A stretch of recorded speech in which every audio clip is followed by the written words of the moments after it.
اللہ عز و جل قرآن پاک میں فرماتا ہے، وہ لوگ جو ایمان لائے ان کے دلوں کو اگر سکون ملتا ہے تو اللہ کے ذکر سے ملتا ہے۔ الا بذکر اللہ تطمئن القلوب، آگاہ ہو جاؤ اللہ کے ذکر میں ہی دلوں کا سکون ہے۔ 2 مرتبہ رب تعالیٰ نے فرمایا۔ یہ ذکر کیا ہے؟ اللہ تبارک و تعالیٰ کو یاد کرنا، وہ کسی بھی حالت میں ہو، اس کو یاد کرنے کے اتنے طریقے ہیں کہ ہم گن نہیں سکتے۔ محبوب الہی نظام الدین اولیاء رحمۃ اللہ تعالیٰ علیہ نے فرمایا، زندگی بھر تم جتنی سانسیں لیتے اور سانسیں چھوڑتے ہو، اس سے بھی زیادہ طریقے اللہ کو یاد کرنے کے ہیں۔ ہم یہ سمجھتے ہیں صرف اللہ اللہ کہنا یہ ذکر ہے، سبحان اللہ کہنا یہ ذکر ہے، الحمدللہ اللہ اکبر کہنا یہ ذکر ہے۔ یہ ذکر کا ایک پارٹ ہے، ایک حصہ ہے، اور ذکر ہر ایک کا الگ الگ انداز سے ہے۔ انسانوں کا ذکر الگ ہے، جانوروں کا الگ ہے، ملائکہ کا الگ ہے، جنات کا الگ ہے، مچھلیوں کا الگ ہے، چیونٹیوں کا الگ ہے۔ سب اپنے اپنے انداز سے ذکر کرتے ہیں۔ قرآن یوں کہہ رہا ہے، وَإِن مِّن شَيْءٍ إِلَّا يُسَبِّحُ بِحَمْدِهِ وَلَٰكِن لَّا تَفْقَهُونَ تَسْبِيحَهُمْ۔ کوئی چیز ایسی نہیں ہے جو اللہ کی تسبیح نہ بیان کر رہی ہو، ذکر میں مشغول نہ ہو۔ کوئی چیز دنیا میں ایسی نہیں جو اللہ کا ذکر نہ کر رہی ہو۔ وَلَٰكِن لَّا تَفْقَهُونَ تَسْبِيحَهُمْ، اللہ فرماتا ہے لیکن تم ان کی تسبیح کو سمجھ نہیں سکو گے۔ درخت، پیڑ، پودے کس طرح سے ذکر کرتے ہیں تمہیں معلوم نہیں، ان کا انداز الگ ہے، جانوروں کا انداز الگ ہے، حتیٰ کہ میرے عزیزو یہ انسانوں اور دوسری مخلوقات میں اللہ نے فرق بھی کیسا رکھا ہے۔ قربان جاؤ اس کی رحمتوں پر۔ اس کا اصول یہ ہے اللہ کا، جانوروں میں اگر کوئی جانور ذکر کرنے سے ایک لمحے کے لیے اگر غافل ہوا، ایک لمحے کے لیے، ایک منٹ کے لیے غافل ہوا تو اس کی موت آ جائے گی اسی وقت۔ کوئی پرندہ اگر تھوڑی دیر کے لیے ذکر کو موقوف کر دیا اللہ کی بارگاہ میں تو فرمایا جاتا ہے کہ اس کا یا تو شکار ہو جائے گا یا مر جائے گا۔ درخت اگر ذکر الہی سے تھوڑی دیر کے لیے غافل ہو جائے تو درخت وہ سوکھ جائے گا یا جل جائے گا یا ختم ہو جائے گا۔ لیکن انسان برسا برس بھی ذکر نہ کر کے اس زمین پر جی رہا ہے، یہ اس کی رحمت کاملہ۔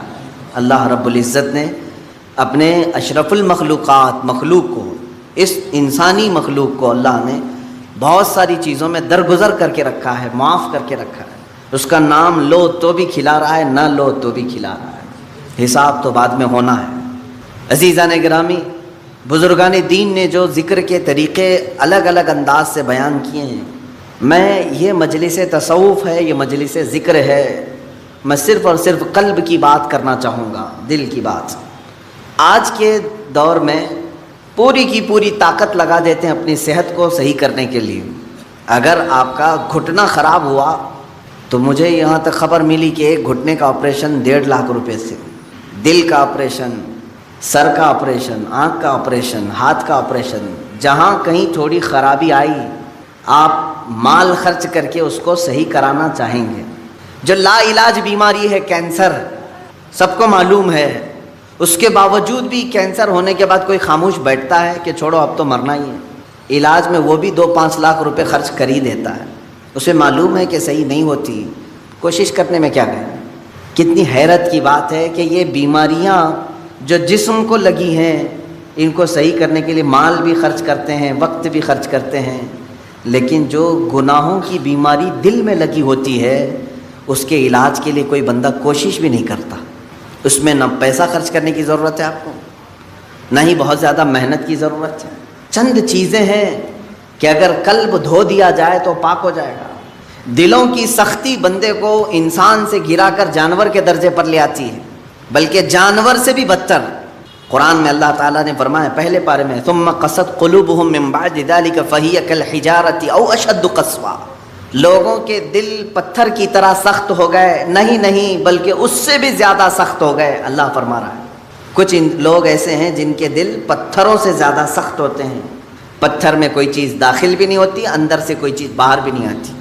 تو جس کا دل سخت ہو گیا ہے، ہدایت کی کوئی بات اس کے دل میں داخل بھی نہیں ہوتی اور کوئی بھی اچھی بات وہ قبول بھی نہیں کرتا، انہی لوگوں کے متعلق قرآن کہتا ہے صم بکم عمی فہم لا یرجعون۔ یہ کس کے لیے ہے؟ اندھے ہیں، گونگے ہیں، بہرے ہیں، وہ اب لوٹنے والے نہیں۔ قرآن میں اللہ تعالیٰ فرماتا ہے ختم اللہ علی قلوبہم وعلی سمعہم وعلی ابصارہم غشاوہ، اللہ نے ان کے دلوں پر مہر لگا دیا، ان کی آنکھوں پر، ان کے کانوں پر پردے پڑے ہوئے ہیں، ان کے لیے دردناک عذاب ہے۔ میرے عزیزو یاد رکھو، ایک مومن کے لیے سب سے پہلی چیز قلب کا تصفیہ، دل کا علاج کرانا۔ دل کا علاج سے مراد کسی کارڈیالوجی کے پاس جا کر کے نہیں، وہ تو خون کی نالیوں کو تو صحیح کر لے گا، لیکن دل کے اندر جو گناہوں کا میل ہے اس کو کوئی کارڈیالوجی صحیح نہیں کرتا، اس کو ڈاکٹرز نہیں صحیح کریں گے۔ اور یہ بیماری نہ تمہیں ایکس رے میں بھی نظر نہیں آئی، ہاں اس کی نشانیاں بزرگوں نے بیان کی ہیں، تم خود پرکھ سکتے ہو۔ اگر قرآن پڑھنے میں دل نہیں لگتا ہے تو سمجھ لو کہ دل کالا ہو رہا ہے، مسجد میں زیادہ دیر بیٹھنے میں دل نہیں لگتا ہے تو سمجھ لو کہ دل کالا ہو چکا ہے، اللہ کی راہ میں خیرات کرنے سے دل ہاتھ نہیں اٹھتا تو سمجھ لو کہ دل پورا کالا ہو چکا ہے۔ ایسی نشانیاں بہت ساری ہیں۔ آیات قرآنیاں پڑھی جا رہی ہیں، سننے کا شوق نہیں، لیکن وہی گانے گھنٹوں سنتا ہے، یہ دل کے کالے ہونے کی علامات۔ تھوڑی دیر اپنے والدین کو دیکھ نہیں سکتا، لیکن گھنٹوں غیر محرم عورتوں کو دیکھنے کا شوق ہے۔ کلام پاک کو تھوڑی دیر کے لیے نظر بھر کر کے دیکھنا نہیں چاہتا، لیکن موبائل میں گھنٹوں بیٹھا رہتا ہے۔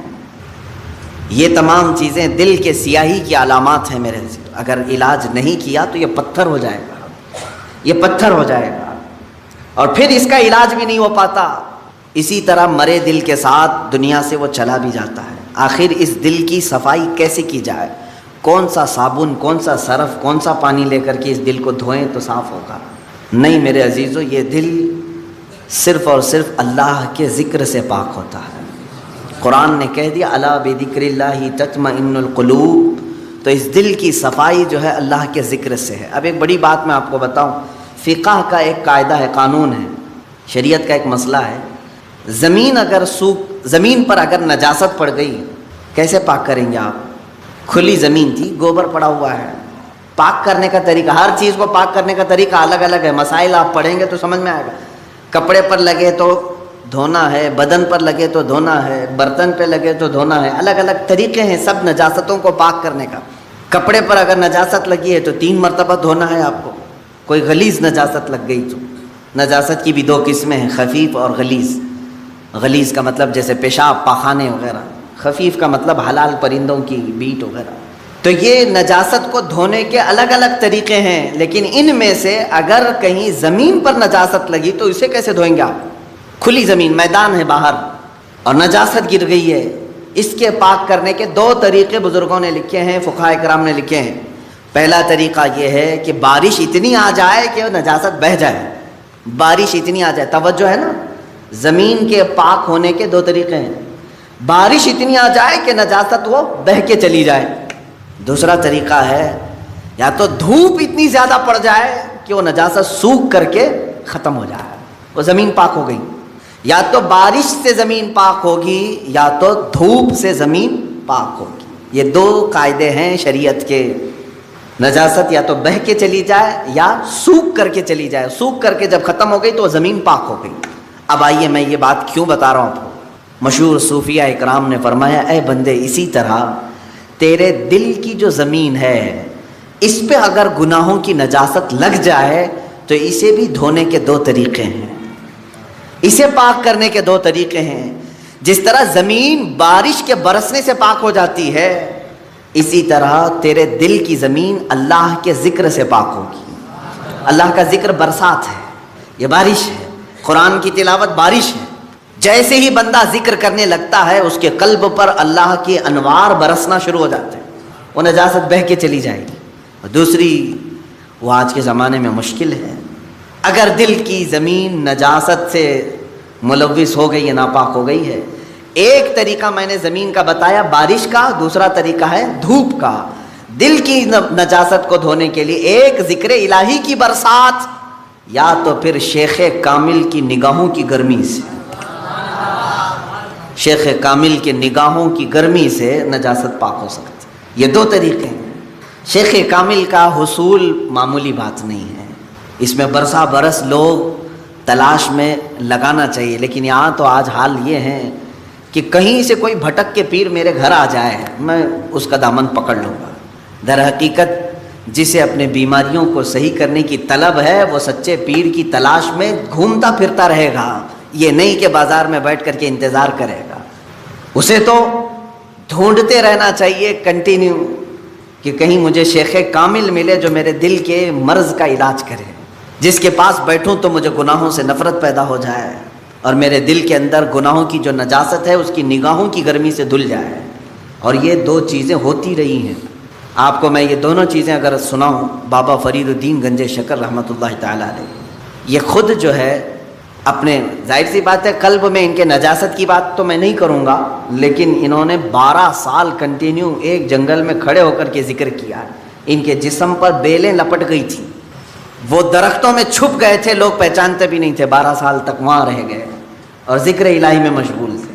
اور اس کے بعد ان کے مرید صادق محبوب الہی نظام الدین اولیاء رضی اللہ تعالیٰ، جو حضرت خواجہ فرید الدین گنج شکر کے مرید بھی ہیں، خلیفہ بھی ہیں، محبوب الہی، ان کا حال یہ تھا کہ یہ اپنے شیخ کی نگاہوں سے، صرف بابا فرید نے صرف ان کے قلب پر نگاہ ڈالی اور ان کی دنیا بدل گئی تھی، اور پھر وہ اس راستے پر ایسے آئے کہ اپنے وقت کے قطب بن گئے۔ تو یہ ہوتا ہے شیخ کے نگاہ کی گرمی یا تو دلوں کو بہت پاک کر دے اور بہت اعلیٰ بنا دے، یا تو پھر ذکر الہی کی کثرت کہ بندے کے دل کو پاک و صاف کرے۔ یہ دو ہی چیزیں ہیں میرے عزیزو، یہ دو کو چھوڑو گے تو پھر یہ زمین اتنی نجس ہو جائے گی، اتنی نجس، یوں سمجھ لو کہ کوئی ایک زمین، جیسے ہمارے ہبلی کے باہر بھی کہیں ڈمپنگ گراؤنڈ تو ہوگا جہاں سارے لوگ کچرا پھینکتے ہیں، اس کے پاس سے گزرو گے تو ناک پکڑ کر کے جانا پڑے گا۔ ایک وقت ہمارے دلوں کا بھی ایسا آتا ہے کہ اتنی نجاست اس میں آ جاتی ہے کہ فرشتے قریب آنے سے کراہت محسوس کرتے ہیں، نہیں آتے فرشتے۔ دلوں کی گندگی اور غلاظت اتنی بھی بڑھ سکتی ہے، کیوں؟ ہم نے کبھی دھویا ہی نہیں اس کو، گناہ پر گناہ، گناہ پر گناہ، گناہ پر گناہ ہوتے رہے لیکن دھویا کبھی نہیں۔ کیا ہوگا اس کا حال؟ آپ ان لوگوں کو دیکھتے ہوں گے جو سادھو وغیرہ جن کے جٹ ہوتے ہیں بال، کبھی نہیں نہاتے بیچارے، نہیں نہانے کی وجہ سے بال پورے جمع ہو جاتے، ہوتا ہے، ایک دوسرے سے بال چپک کر کے مل جاتے ہیں اور پھر اتنی غلاظت اس کے اندر ہوتی ہوئی، واللہ اعلم وہ کون سے طریقے پر چلتے ہیں، کون سا دین ہے مجھے نہیں معلوم، لیکن کنٹینیو اگر آدمی پانی بھی نہ لگائے بالوں کو تو یہ جم جاتے ہیں، ایک دوسرے سے مل جاتے ہیں اور پھر جٹ بن جاتے ہیں، کھول بھی نہیں سکو گے، زندگی بھر کاٹ کے ختم کرنا پڑے گا۔ سوچو اگر دل کو کبھی نہیں دھویا آپ نے تو اس دل کی بھی وہی کیفیت ہوتی ہے جیسے وہ بالوں کا جٹ ہے، اتنا غلیظ ہو جاتا ہے۔ اسی لیے قرآن پاک میں میرے آقا صلی اللہ علیہ وسلم کی صفت اللہ نے کیا بیان کی ہے جانتے؟ وہ رسول تمہارے درمیان آ رہا ہے، دیکھیں 3 جگہ پر آیت آئی ہے، یہ 3 جگہ پر، تینوں جگہ پر اللہ نے یہی بیان فرمایا، وہ رسول تمہارے درمیان آ رہا ہے، یعلمہم الکتاب والحکمت ویزکیہم، تمہیں کتاب اور حکمت کی تعلیم دے گا اور تمہارے دلوں کو خوب پاک کرے گا۔ حضور کی سب سے بڑی صفت اللہ نے 3 جگہ قرآن میں کیا بیان کی؟ تمہارے دلوں کو صاف کرے گا۔ دلوں کو صاف کرنا یہ میرے آقا صلی اللہ تعالیٰ علیہ وسلم کا طرہ امتیاز رہا ہے۔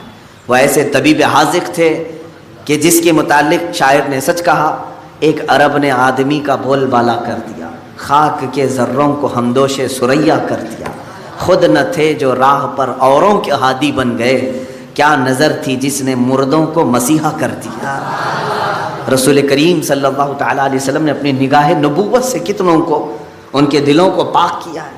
کئی ایسے لوگ حضور پاک صلی اللہ علیہ وسلم کی بارگاہ میں حاضر ہوئے جن کے پچھلے زمانے کو ہم آج ذکر نہیں کر سکتے۔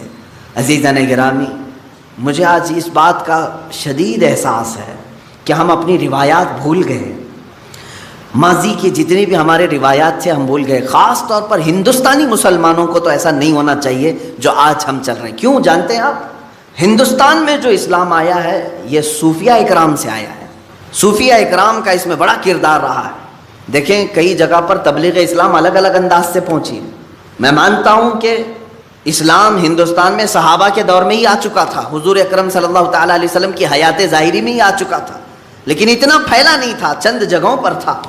لیکن کثرت سے جو پھیلا ہے وہ صوفیہ اکرام کے ذریعے سے، سلطان الہند سرکار غریب نواز رضی اللہ تعالیٰ، خواجہ قطب الدین بختیار کاکی رضی اللہ تعالیٰ، محبوب الہی نظام الدین اولیاء، حضرت خواجہ علاء الدین صابر کلیری رحمۃ اللہ تعالیٰ، مخدومان ماررا، مخدومان کچوچا، مخدوم علاء الدین پنڈوی، مخدوم جہانگیر اشرف سمنانی رضی اللہ تعالیٰ عنہم اجمعین، مخدوم جہانیہ جہاں گشت حضرت شاہ عالم قطب عالم، یہ وہ اولیاء کاملین ہیں جو تصوف کے راستے سے اسلام ہندوستان میں لائے۔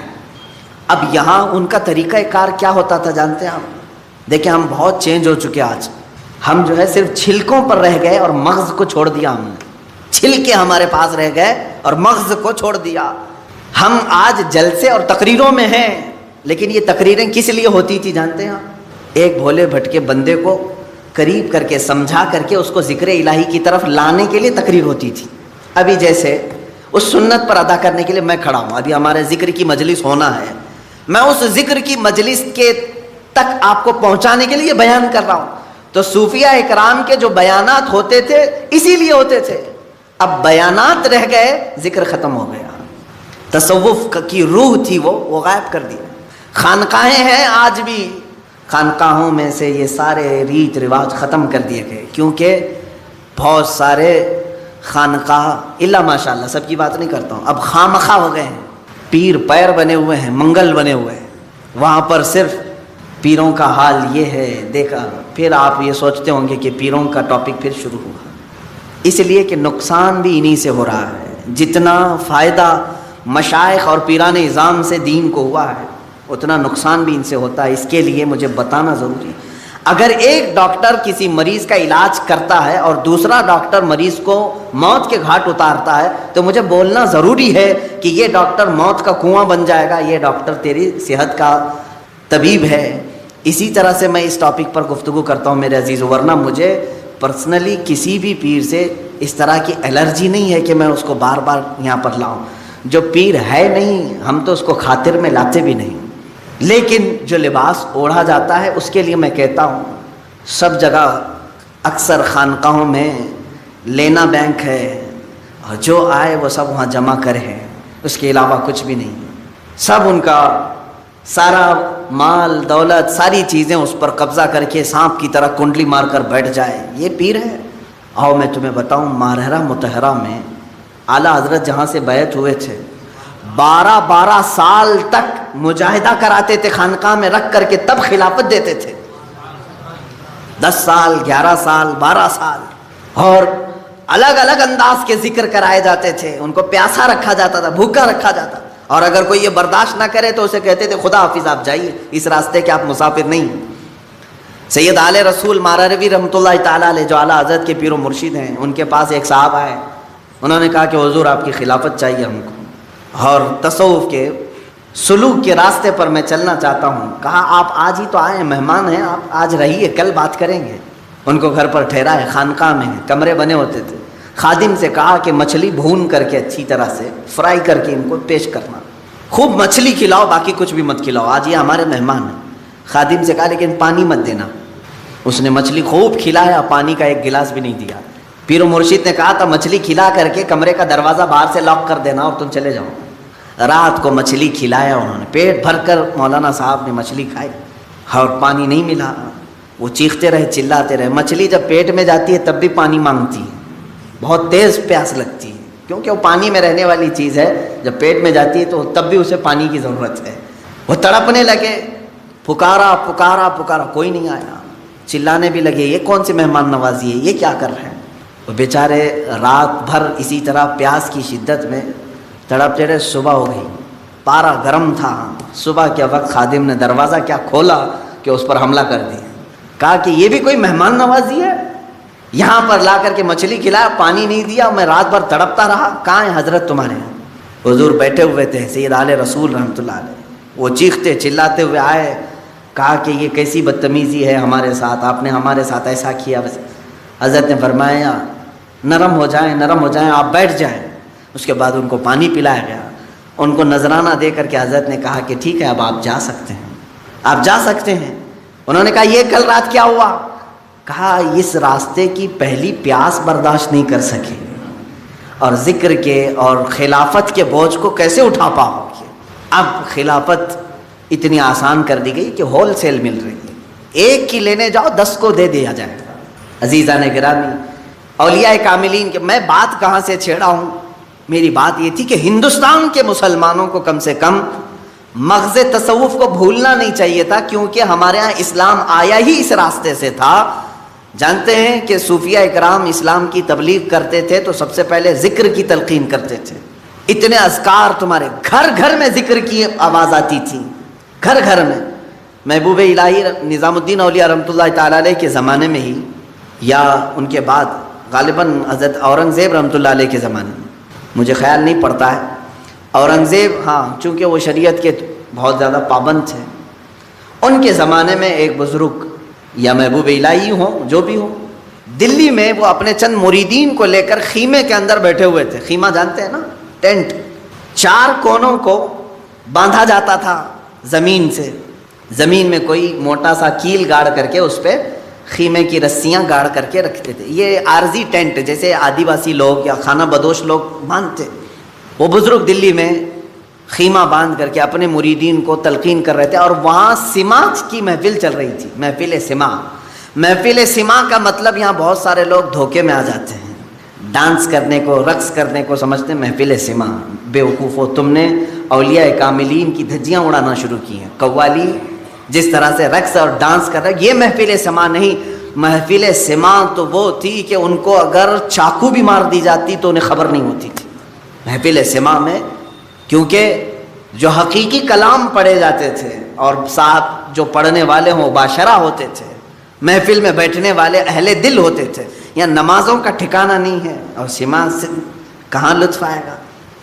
ہاں یہ ان لوگوں کو دیکھیں آپ، یہ جتنے بھی جھومتے رہتے ہیں، ہا ہو کرتے ہیں، ڈانس کر رہے ہیں، ان کے سامنے قرآن کی 2 سورتیں پڑھو، دیکھو کوے کی طرح بیٹھے رہیں گے. میاں اللہ کا کلام تیرے دل پہ اثر نہیں کیا، ایک آدمی ایک شاعر کی بات پر تو جھومنے لگ گیا. کیسی نا انصافی ہے، کیسی نا انصافی ہے. جو تیرا خالق بیان کر رہا ہے وہ کلام ربانی، کبھی سننے کا دل نہیں کرتا تجھے. قرآن مقدسہ سنتے ہونا یہ چاہیے کہ رونگٹے کھڑے ہو جائیں. ہاں یہ اور بات ہے کہ ہمیں اشعار اردو کے سمجھ میں آتے ہیں تو ٹھیک ہے ہم جھومتے ہیں، لیکن یہ اس کو جو سماع کہا جا رہا ہے وہ غلط ہے. سماع کیا تھا وہ میں آپ کو بتاؤں. اصلی سماع، دلی کے وہ بزرگ اپنے مریدین کے ساتھ بیٹھے ہوئے ہیں، سماع میں مشغول تھے. سماع ایک طرح کا ذکر الہی ہے، اللہ کی حمد بیان کی جاتی تھی اشعار میں. بادشاہ وقت کا ایک نگران تھا، وہ بڑے عالم دین تھے. انہوں نے کہا تھا کہ کوئی بھی اس طرح کے حرکتیں نہیں ہونی چاہیے، کہیں پر بھی طبلے بج رہے ہوں، باجے بج رہے ہوں، یہ سب ان کے ہاں الاؤڈ نہیں تھا. اس زمانے میں جو بادشاہ تھے وہ شریعت کے بہت پابند تھے. تو ان کے نگراں نے پولیس کو حکم دے دیا کہ دیکھو اس میں ایک فقیر بیٹھا ہے، 10-12 مریدین ہیں، یہاں سماع چل رہا ہے، اس کیا کریں. انہوں نے حکم دیا کہ 4 رسیاں کاٹ دو، خیمہ ان کے اوپر گر جائے. لکڑیوں کا خیمہ ہوتا تھا. پولیس گئی، ان کی 4 خیمے کے جو رسیاں تھیں سب کو کاٹ دیا. 4 رسیوں کو کاٹا. وہ خیمہ جو ہے اسی طرح سے ہوا میں معلق رہا، ان کے اوپر کسی کے اوپر بھی نہیں گرا، کسی پر نہیں گرا. تب اس نگراں نے بادشاہ کے جو نگراں تھے انہوں نے کہا چھوڑ دو اس جماعت کو، یہ حقیقی سماع میں مشغول ہے، یہ حقیقی ذکر میں مشغول ہے. ذکر الہی کی برکت یہ ہے میرے عزیزو کہ ایک مقام ایسا آتا ہے کہ اگر آپ صحرا میں کھڑے ہو کر، میدان میں کھڑے ہو کر ذکر کے اس مقام کو جب پہنچیں گے، تب کی بات کر رہا ہوں، اگر آپ نے ذکر کرنا شروع کیا اڑتے ہوئے پرندے رک جائیں گے ذکر کے موقع پر. ہاں لیکن زبان میں وہ تاثیر آنی چاہیے. وہ کب آئے گی؟ جب دل پاک ہوگا. یوں سمجھ لیں کہ ایک حوض ہے اور ٹوٹیاں ہیں. حوض میں گندا پانی ہو تو ہر ٹوٹی میں سے گندا پانی نکلتا ہے. حوض میں پاک پانی ہو تو ہر ٹوٹی سے پاک پانی. یہ دل حوض ہے، اس کو پاک کرو گے تو ہاتھ سے بھی اچھے کام ہوں گے، آنکھ سے بھی اچھے، منہ سے، زبان سے بھی اچھے، پیروں سے بھی اچھے کام ہوں گے. یہ سب ٹوٹیاں ہیں. اور یہیں اگر ناپاکی بھری ہے تو زبان کھلے گی تو غلاظت، آنکھ اٹھے گی تو غلاظت، ہاتھ اٹھے تو غلاظت. یہ ساری بیماریوں کی جڑ یہ دل کے اندر موجود ہے. اس دل کی پاکی اشد ضروری ہے. 2 چیزیں میں نے بتایا. اس دل کی زمین کو نرم کرنا ہو، پاک کرنا ہو، ذکر الہی کی بارش ہونی چاہیے یا شیخ کامل کی نگاہوں کی گرمی ہونی چاہیے. بس یہ 2 چیزیں دل کو پاک کرتی ہیں. عزیزان گرامی، یہ دونوں چیزوں سے آج ہم عاری ہیں. نہ ہم ذکر کر رہے ہیں اور نہ کسی شیخ کی صحبت میں بیٹھ رہے ہیں. ہم کسی شیخ کی صحبت میں بیٹھنے کا بھی وقت نہیں نکال پاتے. اللہ والوں کی صحبت میں بیٹھنا دلوں کو نرم کرتا ہے. امام غزالی رحمۃ اللہ علیہ فرماتے ہیں تم 100 رکعت اگر نماز پڑھنے کے لیے کھڑے ہو جاؤ اس سے بہتر ہے کہ کسی اہل دل کی بارگاہ میں 1 منٹ کا وقت گزارو، کیونکہ یہاں دلوں کی پاکی ہوتی ہے. وہاں شیطان غرور لاتا ہے، تکبر لاتا ہے تمہاری عبادتوں کا. خیر، ہم یہاں پر، میں آج جو آپ کے سامنے کھڑا ہوں، ایک آپ کے اندر چینجنگ یہ لانا چاہتا ہوں کہ کبھی اس کی بھی فکر کرو. اللہ تعالیٰ نے ہمیں جسم بھی دیا ہے اور روح بھی دیا ہے. جسم کو بھوک لگتی ہے تو دن میں 3 بار کھاتے ہیں، صبح ناشتہ کر رہے ہیں، دوپہر میں کھا رہے ہیں، رات میں کھا رہے ہیں. ان میں سے ایک کھانا چھوڑ دیں تو چکر آ کے گرنے لگ جاتے ہیں. یا کچھ لوگ برداشت کرتے ہوں گے، 2-3 ٹائم کا کھانا چھوڑ دو، پھر دوسرے دن دیکھو کیا حالت ہوتی ہے. آنکھیں باہر آنے لگتی ہیں، ہاتھ پیر جھومنے لگ جاتے ہیں، کھڑا ہونا مشکل ہو جاتا ہے. تمہیں معلوم ہے کہ جسم کو ایک دن میں بھوکا رکھوں تو یہ اتنی کمزوری آتی ہے. اس روح کو کئی سالوں سے بھوکا رکھے ہو، پھر اس روح کا مقام کہاں ہوگا آج؟ روح کی طاقت حاصل کرنے کے لیے جانتے ہیں ہم سے زیادہ محنت ہندوؤں کے پنڈت کرتے ہیں جو تپسیا کرتے ہیں. ان کو جا کے پوچھو یہ جو تپسیا کرتے ہیں کیا ہے؟ آتما کی شکتی کے لیے. وہ یہی جملہ کہیں گے، آتما کی شکتی حاصل کرنا ہے.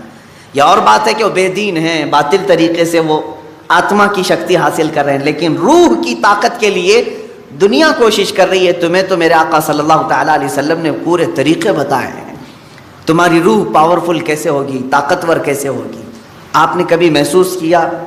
اب میں آپ سے ایک بات یہ پوچھتا ہوں، ایک بھاری بھرکم، ظاہر سی بات یہ ڈیسک ابھی 2-3 لوگ مل کر کے اٹھاتے ہیں. ایک آدمی کو اٹھانا ہو تو وہ طاقتور ہونا چاہیے، طاقتور آدمی یہ اٹھائے گا. ایک یہ چھوٹا سا ڈیسک ہے، میں اس سے بڑی چیز کی بات کروں. ایک ایسا تخت ہے کہ 80 گز لمبا ہے، 40 گز چوڑا ہے، اتنا ہی موٹا ہے، اور اس پہ سونے چاندی جواہرات جڑے ہوئے ہیں. اور اس تخت کو اس زمانے کے 80 لوگ مل کر کے نہیں اٹھا سکتے تھے. سلیمان علیہ السلام کے زمانے کے ایک امتی نے تنے تنہا ایک ہاتھ سے اٹھایا اور پلک جھپکنے سے پہلے بارگاہ سلیمانی میں پیش بھی کیا. یہ واقعہ کہیں اور کا نہیں، قرآن کا ہے، 19ویں پارے میں موجود ہے. ایک ان کی بات.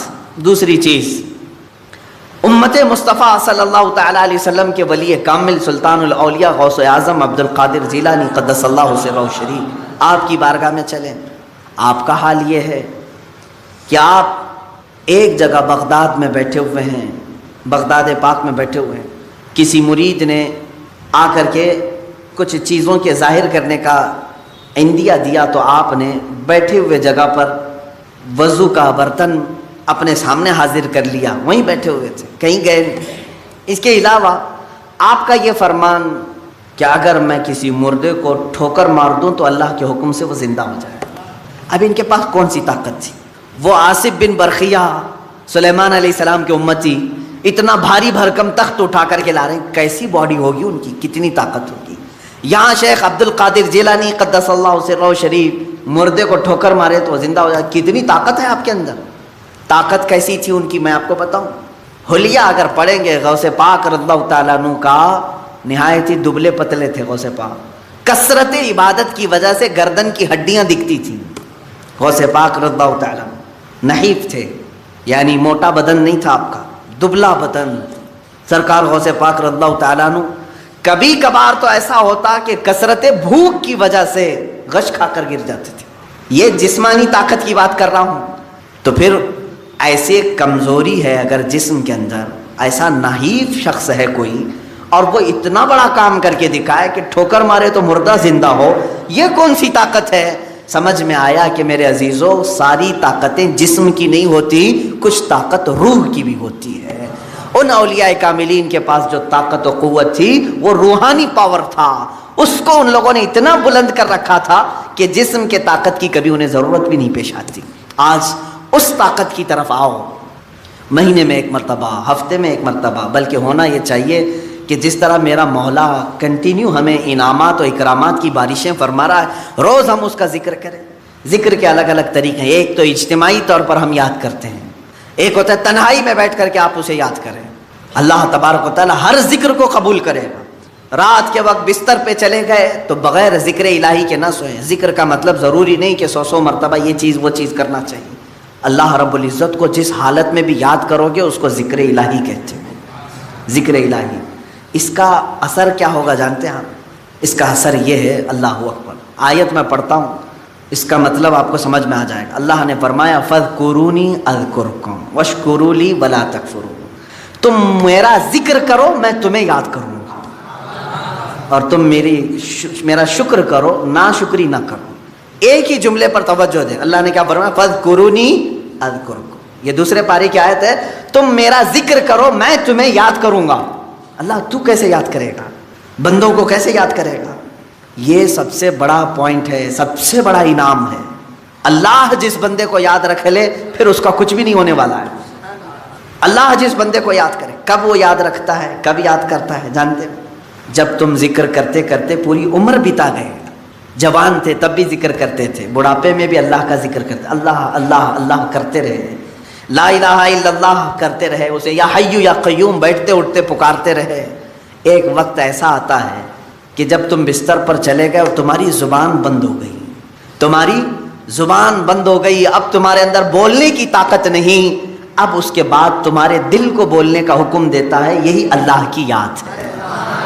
جب تم چپ ہو جاؤ گے پھر اللہ تمہیں یاد کرے گا. اور پھر میں نے ایک بزرگ کے متعلق پڑھا، ان سے ان کے مرید نے پوچھا کہ اللہ ہمیں کیسے یاد کرے گا؟ انہوں نے کہا تو یہاں یاد کر، جب تجھے قبر میں رکھ کر کے سارے چھوڑ جائیں گے وہ تنہا تجھے یاد رکھے گا. جہاں تجھے ضرورت ہے وہ وہاں یاد کرے گا. تو یہاں آج یاد کر لے اسے، آج اس کا ذکر کر لے، وہ تجھے تنہا کبھی نہیں چھوڑے گا. میرے عزیزو، ذکر کی ان مجالس سے ہم کتنے دور ہو چکے ہیں. اولیاء اکرام کی جو روایات تھیں ان سے ہم کتنے دور آ گئے. آج ہمارے دل بیمار ہیں، روح بیمار ہیں، اس کا کبھی علاج کرانے کے لیے ہم کوشش بھی نہیں کرتے. میں چاہتا ہوں کہ آج ان اذکار کی طرف ہم جائیں جو اولیاء اکرام سے منقول ہیں. بزرگان دین نے یہ اذکار کیے ہیں جس کے بعد انہوں نے اپنے مریدین کو خاطر خواہ نتائج بھی عطا کیے ہیں. مثال کے طور پر سب سے پہلے ہم ادب سے کھڑے ہوتے ہیں. کھڑے ہونے کے بعد میں آج طریقہ آپ کے سامنے پیش کر رہا ہوں. دائرے میں، حلقے میں کھڑے ہوتے ہیں، ایک کا دوسرے سے ہاتھ ملا ہوا ہو. اس کی وجہ کیا ہے؟ اس کی وجہ یہ ہے کہ ہو سکتا ہے کہ میں نکما ہوں، میں کمینہ ہوں، میں بد اخلاق ہوں، لیکن مجلس میں اللہ کو کسی نہ کسی کا ذکر پسند آتا ہے. 40 مومنین اگر جمع ہو تو وہاں اللہ کا ایک مقبول بندہ ہوتا ہے. ایک مقبول ضرور ہوگا. جب ہمارے ہاتھ ایک دوسرے سے ملے ہوں اس مقبول بندے کے اثر سے اللہ سب کے ذکر کو قبول کرے گا. جڑا ہوا ہے نا ایک دوسرے سے. دوسری چیز اس کے آداب ہیں. اس کے آداب میں یہ ہیں کہ جب ذکر کے لیے حاضر ہوں تو میں بتاؤں گا سارے وسوسوں سے اور سارے خیالات سے اپنے دماغ کو، اپنے دل کو آزاد کرنا چاہیے. صرف تصور یہ ہونی چاہیے کہ میں اکیلا ہوں اور میرا مولا میرے سامنے ہے. جب میری پیشی ہوگی اللہ کی بارگاہ میں کیسے کھڑا رہوں گا، اللہ جب مجھ سے حساب کتاب لے رہا ہوگا میں کس طرح کھڑا ہوں. بس یہ تصور کر کے اس کی بارگاہ میں ذکر کے لیے کھڑا ہونا ہے. اس کے بعد دیکھو تمہارے جسم کے اندر جو کیفیت آئے گی وہ نہایت تبدیل کرنے والی کیفیت ہوگی. تمہارا دل خود بخود رونا شروع کرے گا جب تم اپنے دل کی طرف توجہ کرو گے. ایک بات یہ بھی یاد رکھیں، اللہ رب العزت کو یاد کرنے کے بعد بندے کی آنکھوں سے آنسو آنے چاہیے. کیوں؟ اس سے بھی پتہ چلتا ہے کہ زمین نرم ہے یا سخت ہے. روڈ پہ بارش ہو تو کوئی پودا نہیں اگتا. 10 سال بھی بارش ہو پودا نہیں اگتا. نرم زمین پر ایک دن بارش ہو دوسرے دن گھاس نکل آتی. کیوں؟ بارش کا کیا قصور ہے؟ بارش ایک ہی ہے برسنے والی. وہ نرم زمین پہ بھی وہی بارش برس رہی ہے، روڈ پر بھی وہی برس رہی ہے، لیکن دونوں جگہ اثر الگ الگ کر رہی ہے. اسی طرح میرے عزیزو ذکر الہی کی یہ بارش ہے، قرآن کریم کی تلاوت بارش ہے. یہ جب تمہارے دل پر برستی ہے، نرم زمین ہوگی تو فوراً آنسو نکل آتے ہیں. سخت اور بنجر دل ہو جائے تو وسوسے خیالات ادھر ادھر آدمی کو دوڑاتے رہتے ہیں. کبھی نیند آئی، کبھی بغا سے آئے، جمائیاں آئیں، یہ تمام چیزیں ہوتی رہتی ہیں. اس کا دل حاضر نہیں رہتا. اسے چاہیے کہ کنٹینیو پھر اپنے دل کا علاج کرے، زیادہ سے زیادہ ذکر کی مجلس میں شرکت کی کوشش کرے اور خود اپنے طور پر ذکر کو بجا لاتا رہے. یہ میں آداب آپ کو بتا رہا ہوں. اس کے علاوہ میں کھڑے ہونے کے بعد انشاءاللہ آپ کو عرض کروں گا، اولیاء کاملین میں سے سلطان مخدوم اشرف سمنانی رحمۃ اللہ تعالیٰ علیہ کے اذکار ہیں، حضرت سلطان باہو رحمۃ اللہ تعالیٰ علیہ جو ہر لفظ پر ہو کہتے تھے، ان کے نعتیہ کلام ہے، ان کے حمد کے پوری کتاب ہے، ایک شعر بھی ایسا نہیں ہے جس میں آخر کا حرف ہو نہ ہو، ہر شعر ختم ہوتا ہے لفظ ہو پر، جس کا مطلب ہوتا ہے صرف وہی ہے اور کوئی نہیں، صرف وہی ہے اور کوئی نہیں۔ ان کے ہو کی طاقت اتنی تھی کہ سلطان باہو کے والد پر پابندیاں لگا دی گئی تھیں، غیر مسلموں نے پابندیاں لگائی تھی کہ تمہارے بیٹے کو باہر بازار میں مت چھوڑنا۔ کیوں جانتے ہیں؟ جب یہ بازار پر نکلتے، جس راستے سے جاتے، لوگ جو دیکھتے وہ کلمہ طیبہ پڑھتے تھے۔ سلطان باہو کے ہو کے ذکر کی بڑی برکتیں ہیں۔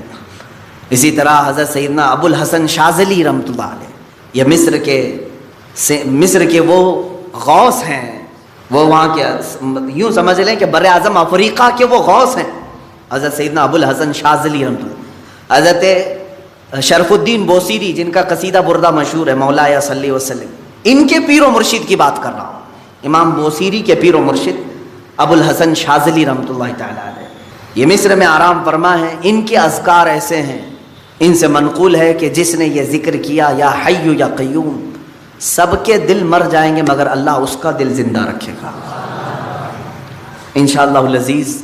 یہ بزرگان دین سے اور جو مجھے اجازت ہے میرے مشائخ سے، وہ میں ذکر کرانے کی کوشش کروں گا، اور آپ ہمتن تمام جسم و روح کے ساتھ حاضر ہو کر کے ذکر کریں گے انشاءاللہ۔ اور میں امید کرتا ہوں کہ جگہ جگہ بیانات سے زیادہ، جلسوں سے زیادہ ذکر کی مجلسیں سجانے کی کوشش کریں۔ کیوں جانتے ہیں؟ اس میں روح کی غذا ہے۔ بیان ضرور سنیں آپ، جلسہ ضرور کریں، میں اس کا مخالف نہیں، لیکن اس کے بعد ہمیں ذکر کی یہ غذا بھی دینی چاہیے۔ یوں ہی ہوتا ہے، اگر سمجھ لیں کہ میں کنٹینیو آپ کو مہینے بھر بیان کیا اور کبھی ذکر کی مجلس کی طرف نہیں لایا، تو ایسے ہی ہے کہ میں اپنے گھر پہ بلا کر کے آپ کو